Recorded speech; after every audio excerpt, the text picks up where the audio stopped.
क्या हाल है साथियों। मैं विकास तोमर आपके अपने trustworthy channel collective study for success से आप लोग का बहुत बहुत बहुत स्वागत करता हूं। आज हम लोग देखेंगे 11 जनवरी का करंट अफेयर हिंदी इंग्लिश दोनों ही भाषाओं में। ठीक, हमारे टेलीग्राम चैनल का लिंक मैंने दे दिया है डिस्क्रिप्शन में, आप लोग ज्वाइन कर सकते हैं। सारे notification, daily study plan, mains answer writing practice और रोज रात को 8 बजे डाउट तोड़ू सेशन होता है लाइव, उसमें आप लोग पार्टिसिपेट कर सकते हैं और सारे डाउट आपके क्लियर किए जाएंगे। यहाँ करंट अफेयर आपको रोज़ सुबह 6 मिलता है, उससे रिलेटेड डाउट हो, जो स्टडी प्लान से रिलेटेड डाउट हो, चाहे जैसा भी, कंटिन्यूस हैंड होल्डिंग एक्सरसाइज है।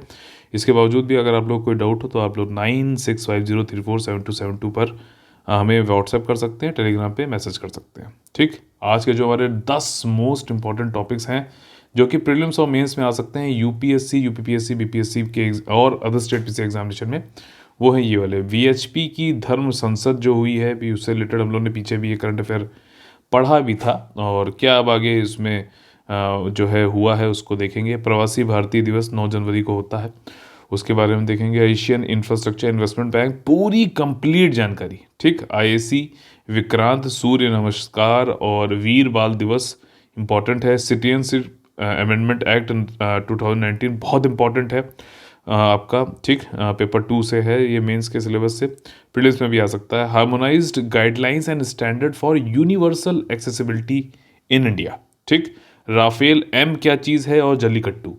ठीक, तो इनसे रिलेटेड सारी चीज़ें अभी देखेंगे। तो चलिए स्टार्ट कर लेते हैं। General studies paper 1 social issues से पहला जो हमारा आज का टॉपिक है वो है वीएचपी, विश्व हिंदू परिषद की जो धर्म संसद हुई थी अब हरिद्वार में, उससे रिलेटेड हम लोग ने पीछे टॉपिक भी कवर किया था अपने करंट अफेयर में कि भाई साहब हेट स्पीच से संबंधित जो है कई लोगों ने इसके खिलाफ, क्योंकि वहाँ पे कुछ उल्टी सीधी चीज़ें बोली गई थी माइनॉरिटीज़ के खिलाफ में, तो हेट स्पीच को लेते हुए यहाँ पर इन लोग के खिलाफ जो है काफ़ी आलोचना करी गई थी। तो अब वीएचपी ने क्या किया है कि उन्होंने कहा है कि ठीक है, हम भी एक प्रतिकार सभा करेंगे 16 जनवरी को, और जिन्होंने हमारे खिलाफ एफआईआर दर्ज कराई है उसके प्रोटेस्ट में। ठीक, उसके प्रोटेस्ट में करेंगे। जो 3 दिन की हमारी लास्ट मीटिंग हुई थी उसके जो है लेट हम लोग प्रतिकार सभा करने वाले हैं। हमारे खिलाफ एफआईआर करी, उसका प्रोटेस्ट कर रहे हैं हम लोग। ठीक, कई सारे सेवरल हिंदू जो रिलीजियस लीडर हैं उन्होंने आके हरिद्वार में 17 से 19 दिसंबर के बीच में माइनॉरिटीज़ के खिलाफ कुछ उल्टी सीधी बातें करी थी और हेट स्पीच का जो है इल्ज़ाम लगा था, एफआईआर हुई थी उसके लिए है। अच्छा, ये धर्म संसद है क्या, ये चीज़ हम लोग देख लेते हैं। सोसाइटी सोशल इश्यूज से संबंधित क्वेश्चन आ सकता है। धर्म संसद मतलब रिलीजियस पार्लियामेंट। ये एक तरीके का हिंदू जो रिलीजियस लीडर्स हैं, संत हैं, उनका प्लेटफॉर्म है जहाँ पे वो डिसीजंस लेते हैं ऐसे मुद्दों पे जो कि उनके धर्म से रिलेटेड, हिंदू धर्म से रिलेटेड होते हैं। ठीक, पहला ऐसा जो धर्म संसद हुआ था वो 1984 में हुआ था, 1984 में न्यू दिल्ली में विज्ञान भवन में, विश्व हिंदू परिषद के द्वारा ऑर्गेनाइज किया गया था, और जहाँ पे ये डिसीजन लिया गया था कि राम जन्मभूमि मूवमेंट या फिर आंदोलन चालू किया जाएगा। फिर इसके बाद नेक्स्ट धर्म संसद हुई थी उडुपी में आपका 1985 में। 8 रेजोल्यूशन वहाँ पे पास हुए थे, जिसमें से कुछ थे जैसे कि राम जन्मभूमि, श्री कृष्ण जन्म स्थान और काशी विश्वनाथ कॉम्प्लेक्स। इनसे रिलेटेड जो चीज़ें थी उन्होंने मांग करी थी कि ये हिंदू समाज को हैंड ओवर कर दी जाए तुरंत। ठीक, वीएचपी की जो धर्म संसद है ये मार्गदर्शक मंडल इनका होता है, इसमें 65 प्रोमिनेंट संत होते हैं पूरे भारत से। वो लोग मिलके इसको बुलाते हैं और जो भी हिंदू समाज के लिए ज़रूरतें हैं उन जो उनको लगती हैं कि पूरी करनी है, तो उसके लिए धर्म संसद बनाए मतलब बुलाई जाती है। और इस पर ये टाइम टू टाइम कभी भी हो सकता है, इसको ऐसा नहीं कि कोई टाइम फिक्स है। और मार्गदर्शक मंडल जो होता है वो डिसाइड करता है कि पार्टिसिपेंट कौन होंगे। ठीक, जिसमें कि संत होते हैं, कई सारे अखाड़ा से आते हैं यहाँ पर।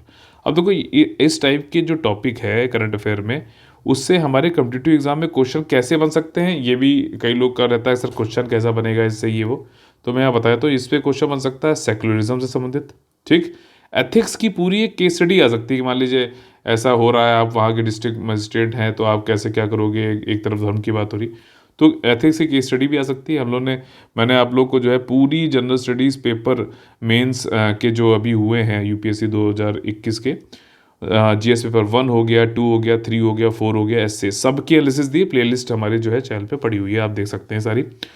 Article number 25 right to religion से रिलेटेड, आर्टिकल नंबर 29 जो है माइनॉरिटी से संबंधित, और माइनॉरिटी कमीशन, इन सब का क्या रोल है, इससे रिलेटेड क्वेश्चन यहाँ पे बन सकता है। ठीक, अगला जो हमारा टॉपिक है वो है Indian diaspora, general studies paper 2 से।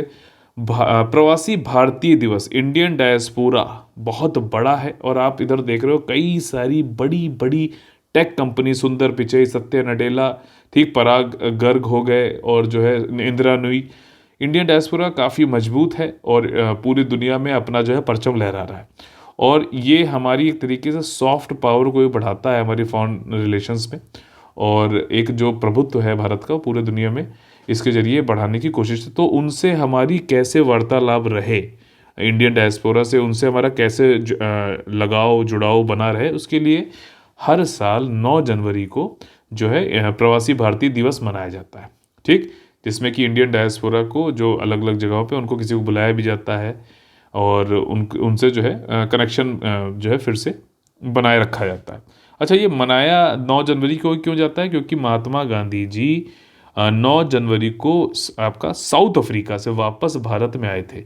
ग्रेटेस्ट प्रवासी भारतीय उनको बोला जाता है। अगर पूछ लिया जाए कि बताइए ग्रेटेस्ट प्रवासी भारतीय किसे बोला जाता है, तो महात्मा गांधी जी को बोला जाता है। अच्छा, फैक्ट यहाँ पे देख लेते हैं। पूरी दुनिया में इंडियन डायस्पोरा जो है वो आपका 31 मिलियन पीपल का है। ठीक, तो मतलब करीबन 3 करोड़ के आसपास। और minister of state for external affair जो है मुरलीधरन, उन्होंने अभी यूथ प्रवासी भारतीय दिवस कॉन्फ्रेंस भी बनाया, यूथ से, युवा से संबंधित 2022 का वीडियो कॉन्फ्रेंसिंग के थ्रू। वर्ल्ड बैंक के द्वारा अगर देखा जाए तो इंडिया की जो जीडीपी है, सकल घरेलू उत्पाद है, वो 10 ट्रिलियन डॉलर की होने वाली है बहुत जल्द। उसमें जो यूथ है उसका बड़ा रोल है। अच्छा, अभी कितनी है? करीबन 3 ट्रिलियन की है। ठीक, और मुरलीधरन जी ने यह भी बोला कि सुंदर पिचाई से लेके पराग अग्रवाल तक, ठीक, और राजीव सूरी से लेके लीना नायर तक, कई सारे ऐसे जो है आपके ल्यूमिनरीज हैं, दिग्गज हैं, जिन्होंने जो है इंडिया में युवाओं में काफ़ी लीडरशिप स्किल है, क्वालिटीज़ है, वो दुनिया में दिखाया है। ठीक, आप लोग से क्वेश्चन ये है जो आप लोग कमेंट कर सकते हैं कि इस बार के प्रवासी भारतीय दिवस का थीम क्या था। ठीक, अगला जो हमारा टॉपिक है इकोनॉमी संबंधित है। इसमें देखिए पूरी जानकारी दी जाएगी एशियन इंफ्रास्ट्रक्चर इन्वेस्टमेंट बैंक से रिलेटेड। प्रीलिम्स हो चाहे मेंस, कैसा भी क्वेश्चन हो इसके बाहर से नहीं आएगा, गारंटीड। देखिए एशियन इंफ्रास्ट्रक्चर इन्वेस्टमेंट बैंक में अभी कुछ जो जिस वजह से करंट अफेयर में, उसको पहले देख लेते हैं, फिर उसका बैकग्राउंड देखेंगे। जो भारत के रिजर्व बैंक ऑफ इंडिया के फॉर्मर गवर्नर थे उर्जित पटेल, उनको इन एशियन इंफ्रास्ट्रक्चर इन्वेस्टमेंट बैंक का इस समय वाइस प्रेसिडेंट बना दिया गया है। ठीक, इससे पहले कौन थे? हमारे डीजे पांडियन जी थे वाइस प्रेसिडेंट, वो चले गए। उनकी जगह पर former RBI governor Urjit Patel को vice president of Asian Infrastructure Investment Bank बनाया गया है। ठीक है, ये बात समझ में आ गई। अच्छा, यहाँ जो वाइस प्रेसिडेंट थे डीजे पांडियन, वो इंचार्ज थे जो भी सॉवरिन और नॉन सॉवरिन ऋण यानी कि लेंडिंग की जाती थी AIIB के द्वारा साउथ एशिया में, पैसिफिक आइलैंड्स में, साउथ ईस्ट एशिया में। अच्छा, सॉवरिन और नॉन सॉवरिन लेंडिंग आपके दिमाग में आ रहा होगा, भैया ये क्या होता है? देखिए, सॉवरिन लेंडिंग ये होता है कि आप किसी कंट्री को दे रहे हो। ठीक, नॉन सॉवरिन मतलब ये है कि आप कंट्री में किसी, मान लीजिए प्रोजेक्ट को या फिर जो है किसी कंपनी को दे रहे हो, तो उसको नॉन सॉवरिन बोला जाएगा। ठीक, सॉवरिन मतलब होता है संप्रभुता। ठीक, अच्छा, एक क्वेश्चन यहाँ पे मैं आप लोग से यहाँ पे पूछ रहा हूँ। इकोनॉमी संबंधित आरबीआई के गवर्नर जो उर्जित पटेल थे पहले, उनकी एक कमिटी थी, वो कमिटी किस चीज़ पर थी? ठीक, किसके हेड थे उर्जित पटेल जी, आप लोग बताना। ठीक, अच्छा, ये जो वाइस प्रेसिडेंट बने हैं उर्जित पटेल जी, ये 1 ऑफ द 5, मतलब 5 वाइस प्रेसिडेंट होते हैं, उसमें से एक ये बने हैं, और टेन्योर इनका 3 साल का होगा। एक एक फैक्ट ध्यान से सुनते रहिएगा।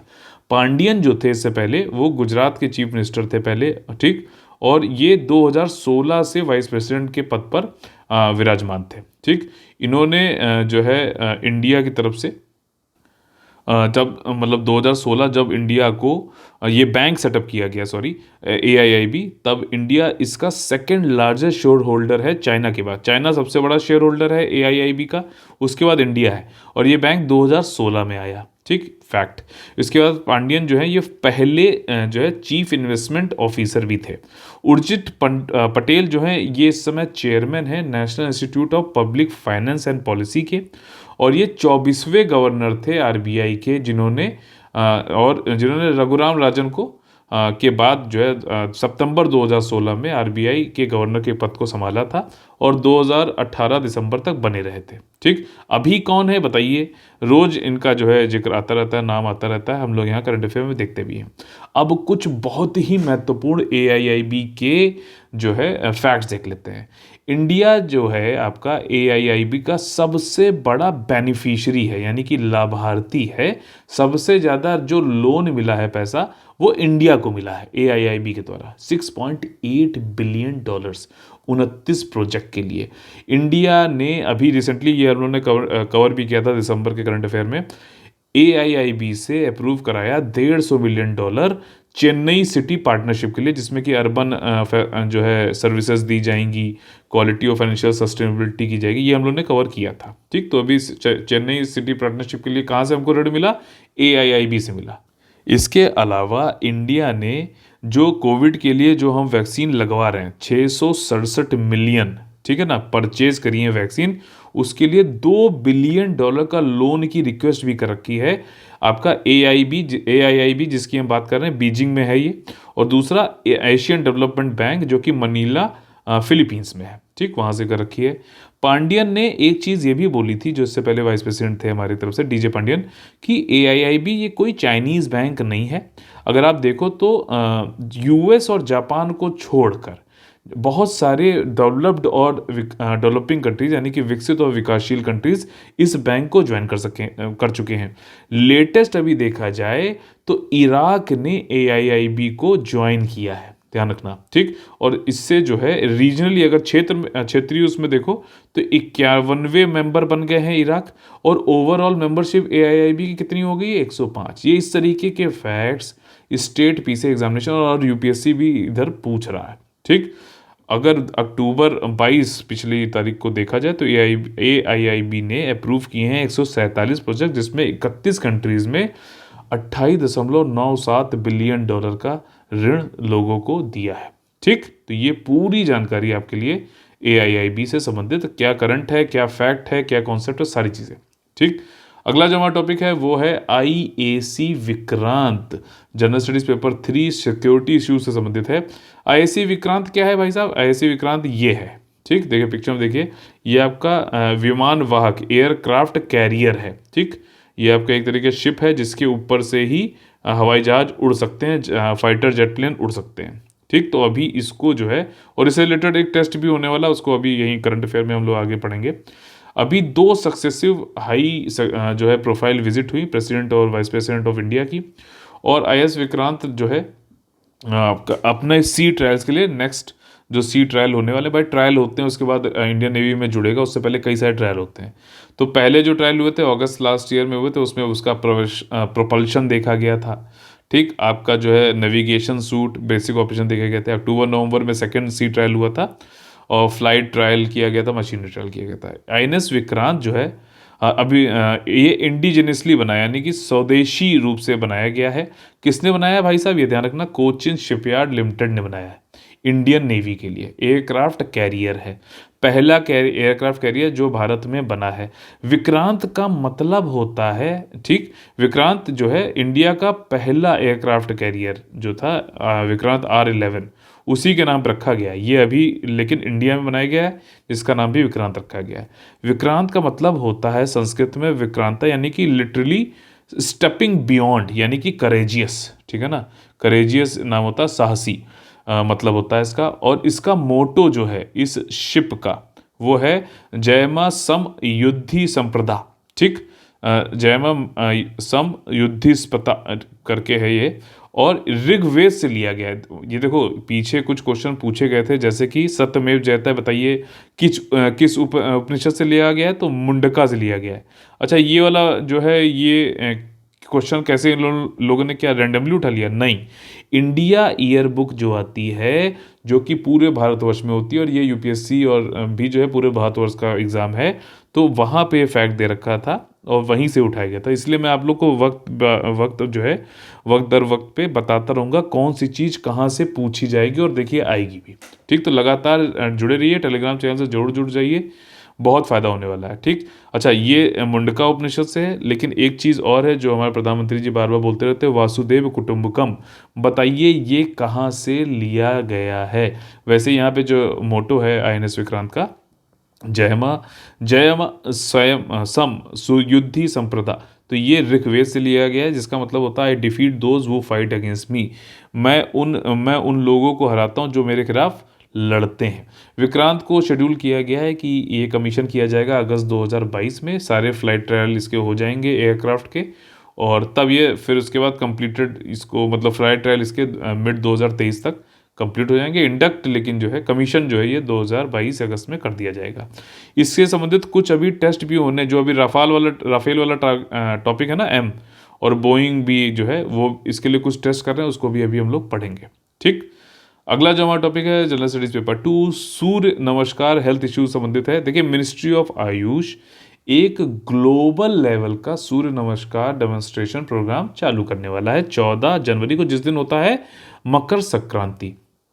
75 लाख लोग ग्लोबली इस दिन को जो है आपका सूर्य नमस्कार करेंगे। ठीक, और मकर संक्रांति वाले दिन क्या होता है कि ये जैसे ये आपकी अर्थ है, तो जो ये सूर्य है, ठीक, सूर्य छोटा बना रहा हूं क्योंकि दूरी पे है, तो ये धीरे धीरे क्या होता है कि साउथ से आपका इसकी जो इंसोलेशन है, इनकमिंग सोलर रेडिएशन जो है वो धीरे धीरे, ऐसा मतलब ऐसा नहीं कि ये करने लगता है, लेकिन क्योंकि ये अर्थ जो है वो टिल्टेड है, तो ये धीरे धीरे जो है ये नदन जो उत्तरी गोलार्ध है विषुवत रेखा को पार करते हुए इक्वेटर को नदन हेमिस्फीयर में आने लगता है, तो उसी को मकर संक्रांति के रूप में हम जो है मनाते हैं। तो उस दिन सूर्य नमस्कार किया जाएगा, 75 लाख लोग 14 जनवरी।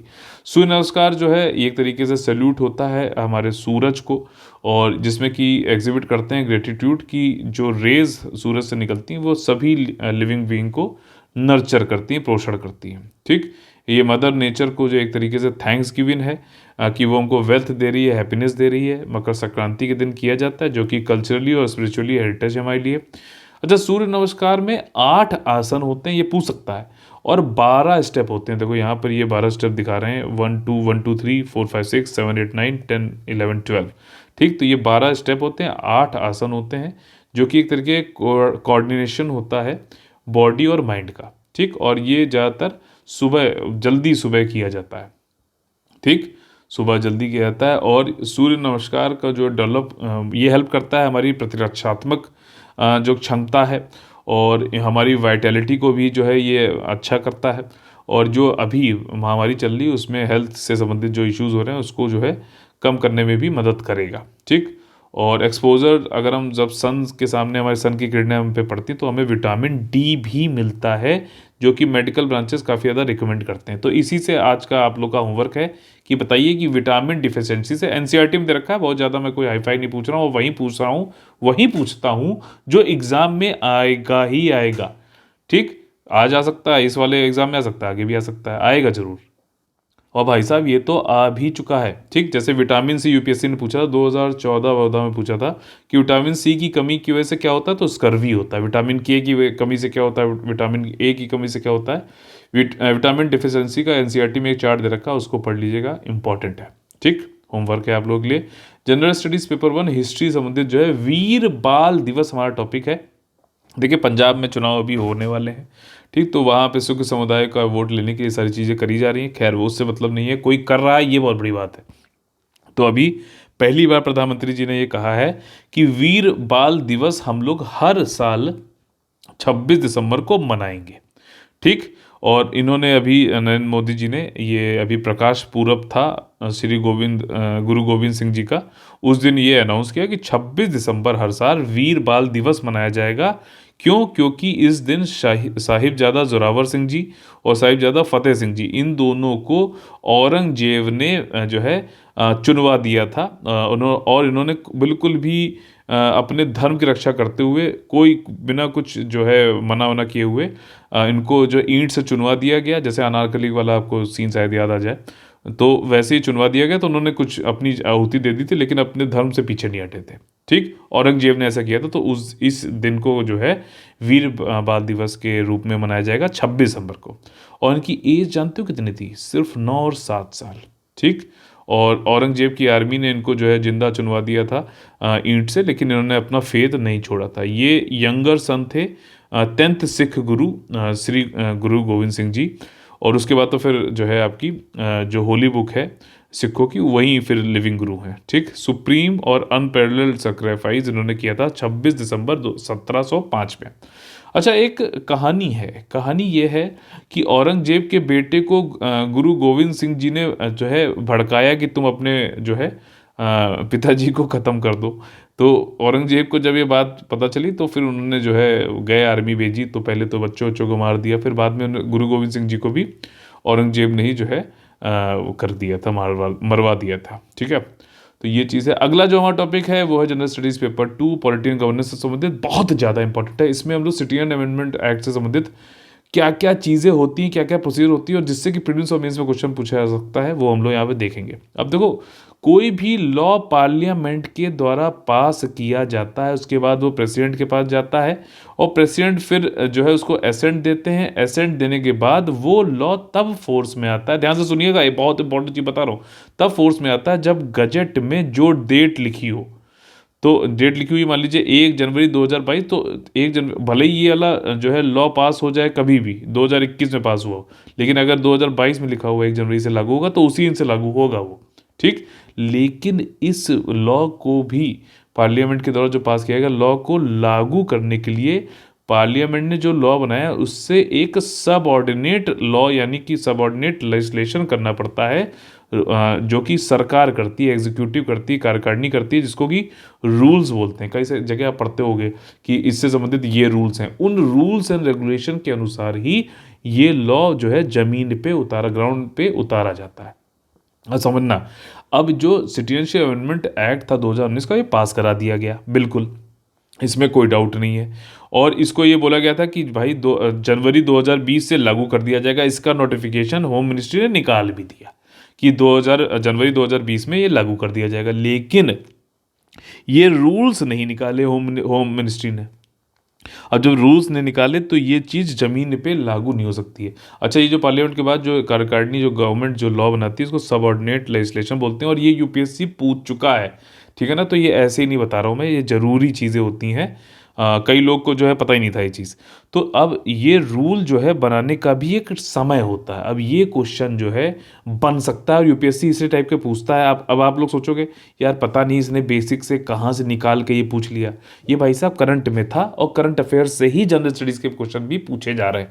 तो वहाँ पे अब ये रूल निकालने के, बनाने के भी एक टाइम लिमिट होती है। टाइम लिमिट क्या होती है कि जब भी पार्लियामेंट से पास होके जो है लॉ आया, फिर उसके बाद 6 महीने में आपको रूल जो है बना लेने हैं। ठीक, बना लेने हैं। अगर नहीं बना पाते हैं तो फिर आपको टाइम पर टाइम 3-3 महीने का एक्सटेंशन मिलता रहेगा। कितनी बार मिलेगा? हर बार बहुत बार मिल सकता है, लेकिन एक बार में 3 बार ही मिलेगा। अब ये 3 महीने का टाइम अभी 9 जनवरी को लैप्स हो गया, और अभी भी होम मिनिस्ट्री ने रूल्स बनाए ही नहीं हैं।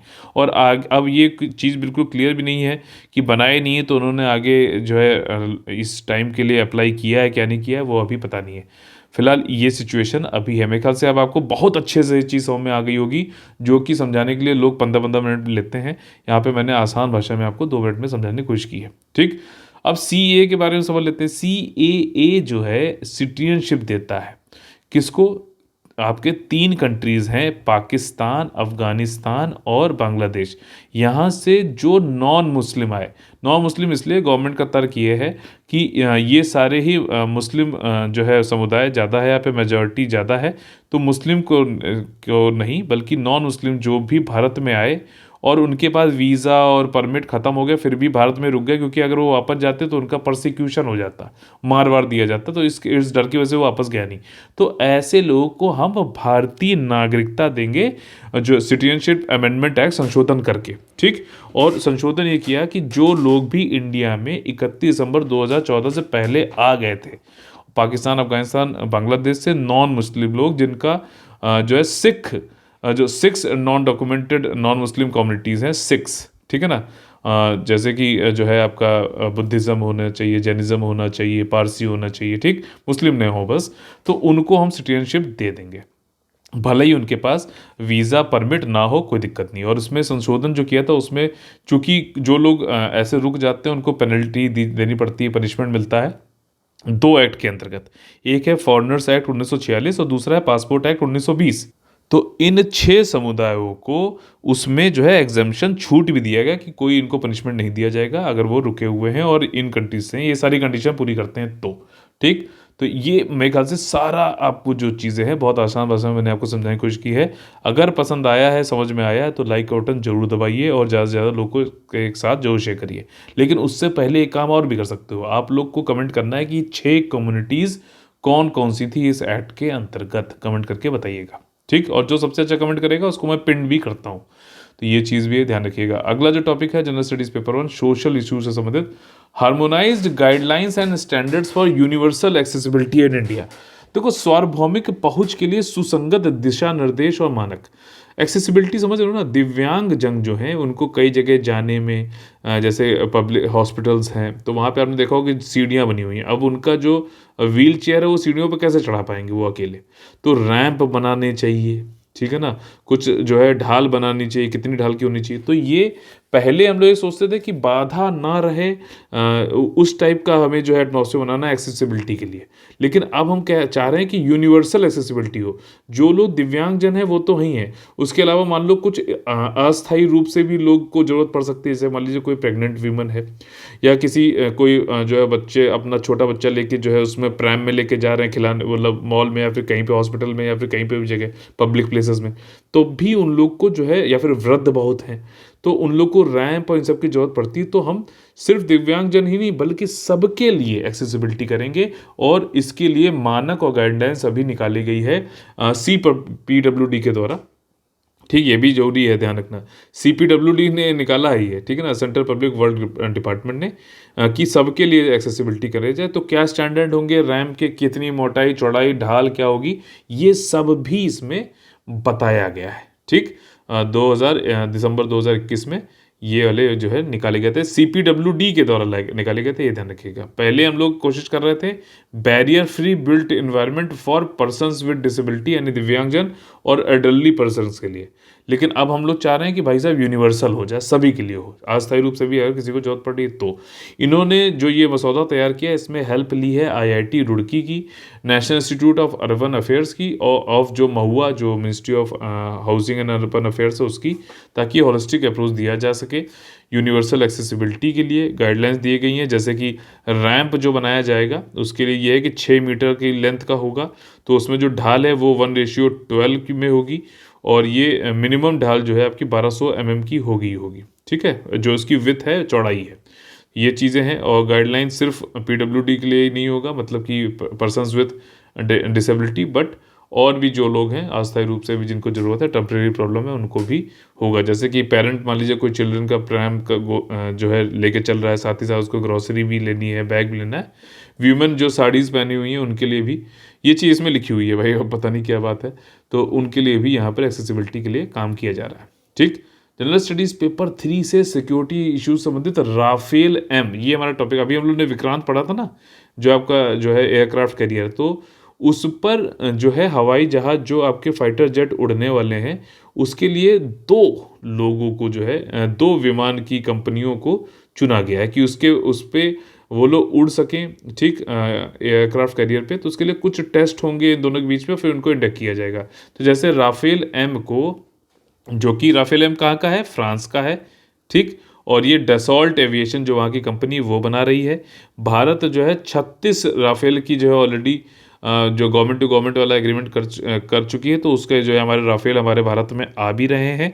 अब ये राफेल M जो फाइटर जेट है, ये इंडियन नेवी के शोर बेस्ड टेस्ट फैसिलिटी जो गोवा में है, वहाँ पे ये डेमोन्स्ट्रेट करेगा कि किस तरीके से वो जो अपना स्वदेशी एयरक्राफ्ट कैरियर विक्रांत उसके डेक से उड़ान भर सके। अब देखो इसमें दो तरीके होते हैं, क्योंकि डेक जो होता है वो उस पर एयर जो आपकी ये लाइन होती है जिसपे कि उड़ते हैं लोग मतलब चलने के बाद। ठीक, एयर स्ट्रिप जिसे बोलते हैं, वो बहुत ज़्यादा जगह इतनी होती नहीं है। तो इसमें दो तरीके से जो है ये फाइटर जेट उड़ान भरते हैं। एक होता है स्की जंप, ठीक, स्काई जंप या स्की जंप समझ सकते हो। तो ये कैसा होता है कि जैसे अगर मान लीजिए ये साइड से आप देख रहे हो ऐसे करके है ये, तो यहाँ पे क्या है कि ये थोड़ा सा उठा हुआ सा होता है ये, ठीक है ना, थोड़ा सा उठा हुआ सा होता है ऐसे। तो यहाँ पे आके ये ऐसे उड़ता है, तो इसको स्कीजम बोलते हैं। दूसरा ये होता है कि यहाँ से एक कैटापुल्ट टाइप का होता है, जैसे गुलेल की जो बद्धी होती है ना, तो ये यहाँ पे विमान जो है इससे पीछे आता है, तो इससे फोर्स मिलती है, तो तेजी से स्पीड पकड़ के फिर उड़ने में आसानी होती है। तो ये दो तरीके होते हैं। बहुत मेहनत करके मैं वीडियो देख के आप लोग के लिए ये सब पढ़ाता हूँ यहाँ पर, टाइम बहुत लगता है। प्लीज़ इसको शेयर, आपका अपना चैनल है, प्लीज़ इसको शेयर सब्सक्राइब जरूर करवाया करिए और इस एजुकेशन मिशन को, क्वालिटी एजुकेशन मिशन को आगे बढ़ाने में मदद करिए, ठीक। तो ये चीज़ें करने के लिए राफेल यहाँ पर अपनी जो गोवा में शोर बेस्ड टेस्ट फैसिलिटी, वहाँ पे शो करेगा कि हाँ भाई इसी तरीके के स्की जंप वाले उसमें लॉन्च कर सकता है। अच्छा, राफेल तो कर ही रहा है, साथ ही साथ यूएसए की बोइंग कंपनी है, वो भी अपना जो F/A-18 सुपर हॉर्नेट है उसको भी मार्च में SBTF जो फैसिलिटी वहाँ पर शोकेश करेगा कि हाँ इसकी जंप वो भी कर सकता है, एयरक्राफ्ट को लॉन्च कर सकता है आपका एयरक्राफ्ट कैरियर विक्रांत से, ठीक। दोनों ही राफेल M और FA-18 जो है ये ऑपरेट कर चुके हैं कैटापुल्ट लॉन्च मैकेनिज्म पे, पर अभी यहाँ पे स्काई जंप पे एयरक्राफ्ट कैरियर विक्रांत के लिए अपना काम कर रहे हैं। कुछ मॉडिफिकेशन इसमें करने के बाद ये मतलब हो जाएंगे। मॉडिफिकेशन करने के बाद टेस्ट फैसिलिटी भी दिखाएंगे, भाई हम कर सकते हैं। जब दिखाएंगे तभी तो इंडिया से ऑर्डर मिलेगा कि हाँ भैया हम खरीदेंगे तुम्हारा, ठीक। तो बोइंग हालांकि जो है इस रेस में थोड़ा आगे निकल चुका है, इसने ऑलरेडी जो मैरीलैंड यूएसए में ये चीज़ करके दिखा चुका है ये। अच्छा, हर फाइटर प्लेन, अब देखो ये इंपॉर्टेंट हो जाता है क्योंकि अभी यूपीएससी के general studies paper mains paper 3 में ये पूछा गया कि S-400 ट्रायम्फ जो रशिया से हम खरीद रहे हैं वो एयर डिफेंस सिस्टम बाकी एयर डिफेंस सिस्टम से कैसे ज़्यादा अच्छा है, ये चीज़ बताने की कोशिश की गई। तो हम इन दोनों के बारे में देख लेंगे। राफेल में ट्विन सीटर नहीं है, लेकिन FA-18 ट्विन सीटर है और ये ज़्यादा मतलब लोग इसको यूज़ करते हैं, इलेक्ट्रॉनिक वॉरफेयर वर्जन भी है। तो ये जो है ज़्यादा वो मतलब इंडिया के लिए, नेवी के लिए बढ़िया है। वही राफेल में ट्विन सीटर तो नहीं है, लेकिन इसके साथ फ्रांस के साथ में हमारे ऑलरेडी 36 राफेल जेट जो है जो समझौता हुआ था 2016 से, उसमें ऑलरेडी आ रहे हैं, ठीक। 2017 में जो है नेवी ने रिक्वेस्ट फॉर इंफॉर्मेशन करी थी 57 ट्विन इंजन कैरियर के लिए। ट्विन इंजन कैरियर किसके पास में है आपका, ट्विन इंजन कैरियर जो है इसके लिए इन्होंने RFI निकाला था इंडियन नेवी ने, लेकिन अभी जो है 57 की जगह अब इसको खाली 26 कर दिया गया है, जिसमें से कुछ 2 सीटर ट्रेनर वेरिएंट भी होंगे। तो ये बोइंग को मिल सकता है, ये वाली बात है। अच्छा, 57 से 26 कर दिए, क्यों कर दिए भाई, क्या हमारी डिमांड कम हो गई? नहीं, एक्चुअली हम खुद अपना स्वदेशी बनाने में कामयाब हो गए हैं, होने वाले हैं। कैसे? क्योंकि अभी DRDO और एरोनॉटिकल डेवलपमेंट एजेंसी जो कि बेंगलोर में स्थित है, इन दोनों ने मिलकर twin engine career based jet fighter Bharat का अपना स्वदेशी बना लिया है। तो इसलिए जो है डाउन साइज करके 57 से 26, हम बाहर से क्यों खरीदें, अपना फॉरेक्स क्यों खर्चा करें, हम खुद बना सकते हैं। इम्पोर्ट सब्सटीट्यूशन, आत्मनिर्भर भारत, ठीक। आत्मनिर्भर भारत पे क्वेश्चन नहीं आया, थोड़ा सा मुझे आश्चर्य हुआ। UPPCS के अभी मेंस आने वाला उसमें हो सकता है, पूछ सकता है, ठीक। अगला हमारा जो टॉपिक है general studies paper 1 art and culture संबंधित आखिरी टॉपिक है आज का। देखिए, जल्लीकट्टू आप लोग को पता है तमिलनाडु में पोंगल फेस्टिवल के दौरान जो है आपका बुल को टेम करने के लिए ये अलग खेल होता है। बहुत सालों से, जनरेशन से, कई हजार मतलब सैकड़ों सालों से चलता है। उसमें ये होता है कि एक सांड जो बुल है उसको छोड़ दिया जाता है और जो कई सारी जनता है उसको टेम करने के लिए, रोकने के लिए उसको जो है कोशिश करती है और उसके जो पीठ पर चढ़ने की कोशिश करती है। और साथ ही साथ पीठ पर चढ़ के कई बार देखा गया है कि जो सांड की जो सींग होती है, सॉरी बुल की जो सींग है, उस सींग पे कुछ फ्लैग मतलब बांध रखा होता है, उस फ्लैग को छुड़ाने की कोशिश करती है। तो ये पूरा उनका ट्रेडिशनल गेम है, ठीक है। तो इस पे खैर हम लोग ने करंट अफेयर में अभी इसको, इस पे करंट अफेयर में इसको जो है पढ़ाया भी था कि सुप्रीम कोर्ट ने कहा है कि जब तक ये चल रहा है केस तब तक आप लोग इसको जारी रखो। तो जारी रखने की अनुमति मिल गई थी, सबको बात थी, लेकिन अभी कोरोना जिस हिसाब से बढ़ रहा है तो अभी जल्लीकट्टू पर बैन लगा दिया गया है। तो पोंगल के फेस्टिवल में जल्लीकट्टू अब वहाँ पर नहीं हो पाएगा। वेल्लोर डिस्ट्रिक्ट एडमिनिस्ट्रेशन, तिरुवन्नामलाई, रानीपेट और तिरुपत्तर, यहाँ पे बैन लगा दिया गया है, ठीक, कोरोना से बचने के चक्कर में। जल्लीकट्टू को इरू थाजुवुथुल और मनकू विरात्तू ये सब बोला जाता है भाई साहब। और बुल जो होता है उसको जो है टेम करने का ट्रेडिशनल इवेंट है।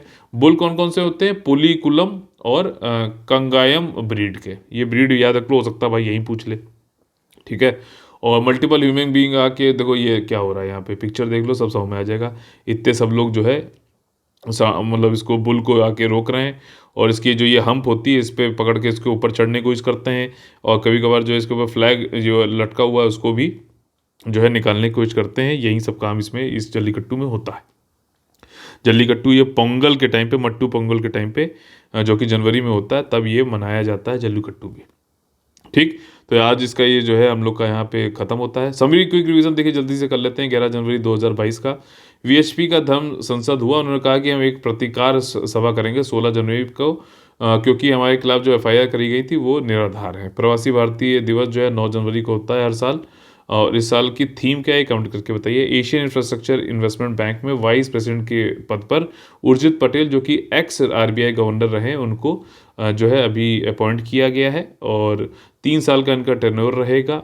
और एआईआईबी में अभी लेटेस्ट मेंबर जो जुड़े हैं वो इराक जुड़ा है, ठीक। और इसमें अभी इसकी मेंबरशिप 105 हो चुकी है। भारत जो है चाइना के बाद दूसरे नंबर पे सबसे बड़ा स्टेक होल्डर है एआईआईबी में। आपका इंडियन एयरक्राफ्ट कैरियर विक्रांत जो है इसको कंडक्ट कमीशन कर लिया जाएगा 2022 पे तक। ये स्वदेशी रूप से बनाया गया है, हमारे यहाँ भारत में बना है ये विक्रांत। और विक्रांत वाला जो ये नाम है ये आपका इसका मतलब होता है साहसी, और इसका जो मोटो है वो ऋग्वेद से लिया गया है, ठीक। मोटो जो होता है वो ऋग्वेद से लिया गया है। इसको कोचिन शिपयार्ड लिमिटेड ने बनाया। बताइए कहाँ पर है ये? तो ये कुछ यहाँ इससे संबंधित फैक्ट्स हैं रिवीजन में। सूर्य नमस्कार जो है अभी आयुष मिनिस्ट्री ने बोला है कि 14 जनवरी जिस दिन मकर संक्रांति होती है उसके लिए वैश्विक लेवल पे हम 75 लाख लोग के साथ में एक साथ सूर्य नमस्कार करेंगे। सूर्य नमस्कार जो है आपका इसमें 8 आसन होते हैं और 12 स्टेप होते हैं, ठीक। सुबह जल्दी करने की कोशिश की जाती है, इसको किया जाता है, और ये हमारी इम्यूनिटी को बढ़ावा देता है। साथ ही साथ विटामिन डी भी हमको मिलता है सन की रोशनी से। वीर बाल दिवस जो है प्रधानमंत्री जी ने कहा है हर साल 26 दिसंबर को मनाया जाएगा। जो गुरु गोविंद सिंह जी जो थे आपके 10वें नंबर के जो सिख गुरु थे, उनके बच्चे जो थे जोरावर सिंह जी और फतेहवीर सिंह जी, उनको जो है बहुत छोटे छोटे थे 7 और 9 साल के, उनको औरंगजेब की आर्मी ने जिंदा जो है आपका ईंटों में चुनवा दिया था, लेकिन उन्होंने अपना फेथ अपना धर्म नहीं छोड़ा था। तो इसकी वजह से वीर बाल दिवस 26 दिसंबर को हर साल मनाया जाएगा, ठीक। सिटीजनशिप अमेंडमेंट एक्ट के रूल्स अभी होम मिनिस्ट्री नहीं बना पाई है, और उसने क्या एक्सटेंड टाइम मांगा है कि नहीं मांगा ये पता नहीं। जब कभी भी कोई लॉ पार्लियामेंट से पास होता है, लेकिन उसको फिर उसके बाद वो प्रेसिडेंट के पास जाता है, प्रेसिडेंट जो है एसेंट देते हैं, फिर गजट आता है, गजट में जो डेट लिखी जाती है उस दिन को इन्फोर्स किया जाता है वो वाला पार्लियामेंट का लॉ। लेकिन उस लॉ को, पार्लियामेंट के लॉ के बाद कुछ रूल्स एंड रेगुलेशन बनते हैं जो कि कार्यकारिणी एग्जीक्यूटिव सरकार बनाती है। अगर वो नहीं बनी तो फोर्स में आने के बावजूद भी धरातल पे वो लॉ नहीं आ पाता है। तो अभी ये इसके रूल्स नहीं आ पाए हैं, और उसकी टाइम होती है जब भी पार्लियामेंट पास करता है बिल उसके 6 महीने में रूल्स बनाने होते हैं, और अगर 6 महीने का टाइम निकल जाता है तो हर 3-3 महीने में एक बार, मतलब एक बार में आप 3-3 महीने का एक्सटेंड करा सकते हैं, ठीक। तो ये सारी जरूरी चीज़ें हैं, इंपॉर्टेंट है। करंट अफेयर से देखिए इसी तरीके से जनरल स्टडीज़ के बैकग्राउंड का क्वेश्चन बनता है। Harmonise guideline and standards for universal accessibility in India, CPWD, central public work department ने इसको लॉन्च किया है। इसमें यह है कि आपका जो पर्सन्स विद डिसेबिलिटी है, जो दिव्यांगजन है, उनके अलावा जो अस्थायी रूप से बुजुर्ग हैं, कोई प्रेग्नेंट महिला है, कोई बच्चों को घुमा रहे हैं प्रैम में, तो सबके लिए एक्सेसिबिलिटी हो सके, सुगम हो सके, ये पहुंच हो सके, उसके लिए काम करने की दिशा में कर रहे हैं। इसमें रैम्प कैसे बनने चाहिए, क्या ढलान होनी चाहिए, कितना चौड़ाई होनी चाहिए, सब कुछ में बताया गया है। और इसके लिए इन्होंने IIT रुड़की की मदद ली है, national institute for urban affair की भी मदद ली है। राफेल M जो है गोवा में एक फैसिलिटी है, जो कि आपका कैसे एयरक्राफ्ट कैरियर्स पर हमें उड़ना चाहिए फाइटर जेट को, उसके लिए तो वहाँ पे अपना दिखाएगा कि भाई साहब हाँ हम लोग INS जो आपका IAC विक्रांत है एयरक्राफ्ट कैरियर, ठीक, उस पे हम लोग जो है उड़ सकते हैं। उसके लिए स्काई जंप वाली जो एक चीज़ होती है जिसके ज़रिए कम एयर स्ट्रिप की लेंथ होने के बावजूद भी ये आसानी से उड़ जाते हैं, उस पे इस टेस्ट फैसिलिटी पे गोवा में जो है वहाँ पर अपना शोकेस करेंगे। इसी के साथ साथ बोइंग का भी F/A-18 एयरक्राफ्ट भी है, वो भी अपने आप का शो कर चुका है वैसे वहाँ पे, इसको भी इसी गोवा वाली फैसिलिटी में शो करेगा मार्च में। ठीक। जल्लीकट्टू जो है पोंगल जो आपका फेस्टिवल होता है तमिलनाडु में, उस टाइम पे मनाया जाता है। बुल टेमिंग एक्सरसाइज होती है। पुल्लीकुरन और जो है एक और टाइप की ब्रीड होती है, उनको बुल्स को यूज़ किया जाता है। इस पे बैन लगा दिया गया है किसी कुछ डिस्ट्रिक्ट्स में तमिलनाडु के। ठीक। तो इसी के साथ में आज का सेशन हम लोग खत्म होता है। अगर आप लोग को पसंद आता है तो लाइक का बटन दबाइए, ज़्यादा से ज़्यादा लोगों को जोड़िए, शेयर सब्सक्राइब कमेंट करा के। ये आपका अपना चैनल है और टेलीग्राम चैनल जरूर ज्वाइन कर लीजिए। कोई डाउट होता है 9650347272 पे ज़रूर ज़रूर ज्वाइन करिए। ठीक। आप लोग को मालूम होना चाहिए कि टेलीग्राम चैनल पे हम लोग रोज़ स्टडी प्लान देते हैं, आपको मेंस आंसर राइटिंग प्रैक्टिस कराते हैं। 8 बजे शाम को लाइव डाउट डिस्कशन जो है सेशन होता है। साथ ही रोज़ सुबह 6 बजे करंट अफेयर और उसकी पीडीएफ आप लोग को यहाँ पर मिलती है। तो चलिए कल फिर से मुलाकात होगी सुबह 6 बजे। तब तक के लिए आप लोग लेते हैं अलविदा। जय हिंद, जय Bharat, all the very best है। वंदे वंदे मातरम।